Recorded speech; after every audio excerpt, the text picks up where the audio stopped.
মাছি দুটা, একটা মৌমাছি আর একটা হলো নোংরা মাছি।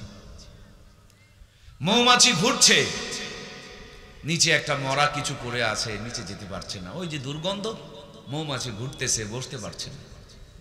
মৌমাছি দেখে এই মরাটার নিচে একটা ফুল গাছ, আর ফুল গাছের মধ্যে কিছু মধু। মরাটাকে পাশ কাটিয়ে, দুর্গন্ধকে পাশ কাটিয়ে ফুলের উপরে বসে মধু সংগ্রহ করে নিয়ে চলে গেল।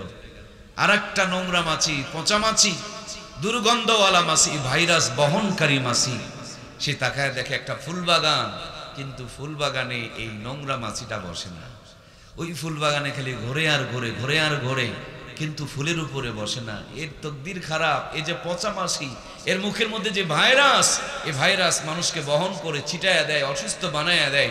এর দ্বারা জাতির কল্যাণ হয় না। পুরা ফুল বাগান ঘোরে কিন্তু কোথাও বসে না। তাকায় দেখে একটা ইঁদুর, একটা চিকা, একটা চামচিকা মরে পড়ে আছে।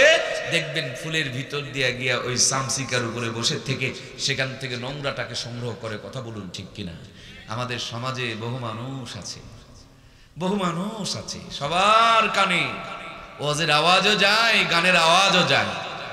কি কথা বুঝছেন না? না, ওয়াজের আওয়াজও যায়, ঢোলের আওয়াজও যায়, কিন্তু ওয়াজের আওয়াজ গেলে তাদের ভিতরে আগ্রহ জাগে না, আর ঢোলের আওয়াজ গেলে তাদেরকে দড়ি দিয়া, জিনজিরি দিয়া বেঁধে আটকানো যায়।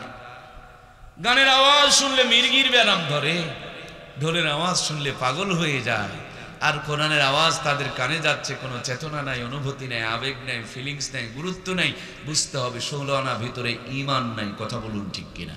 এই যে পাশে পুকুর আছে, ভাইয়ের আমার, মাছ যেগুলো সেগুলো পানির ভিতরেই থাকে। কোনো মাছ পানির বাহিরে বাঁচে না, থাকে না।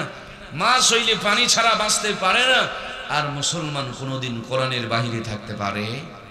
যারা কোরআনের বাহিরে থেকে নিজেকে মুসলমান দাবি করেছেন, তারা বোকার স্বর্গে বসবাস করছে। জাহান্নামী মানুষগুলো জান্নাতের ভিতরে ঢুকতে পারে না।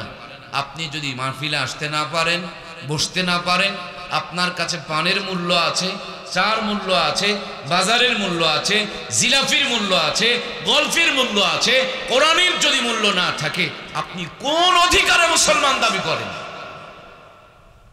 আপনাকে মুসলমান দাবি করার অধিকার কে দিয়েছে? বেকুব কোথাকার! কোন সূত্রে তুমি মুসলমান? লজ্জা শরম বলতে কিছু নেই। কোরআনের মাহফিলটা তো আসো না, বছরে একদিন মাহফিল, সেখানেও তুমি আসো না। আমার নামের শিশু শুরুতে কি সুন্দর করে মোহাম্মদ লিখে দিয়েছে। বেলজ্জা কোথাকার! কেটে দাও না আমার শুরু থেকে মোহাম্মদ, বলে দাও যে আমি নাস্তিক, কেউ তোমাকে ডাকবে না। কিন্তু মুসলমান দাবি করবে, কোরআনের ধারে কাছে ভিড়বে না। এটা মুসলমানের সঙ্গে চিটারি করা, বাটপাড়ি করা, বেঈমানি করা। কথা বলুন ঠিক কিনা? মাছ পানির ভিতরেই থাকবে, মুসলমান কোরআনের সাথে থাকতে হবে। আল্লাহ প্রচন্ড গরমের কারণে সরকারি সম্ভবত নির্দেশনা দেখলাম ফেসবুকে, 1 সপ্তাহের জন্য স্কুল কলেজকে সরকার ছুটি ঘোষণা করেছে। এবং অনেক জায়গাতে স্ট্যাটাস দেখলাম যে বলা হচ্ছে গরমের কারণে বাহিরে কম বাড়াইতে। রাস্তার পিচগুলো গরমের কারণে গলে যাচ্ছে। আপনারা জানেন দুবাইয়ে এতটা পরিমাণ বৃষ্টি বর্ষিত হয়েছে, এয়ারপোর্ট ডুবে গিয়েছে, ফ্লাইট বন্ধ হয়ে গিয়েছে। মরুভূমির দেশে বন্যা, আর যে দেশে সকাল বিকাল বৃষ্টি হওয়ার কথা, সে দেশে বৃষ্টি নাই। হযরতে মূসা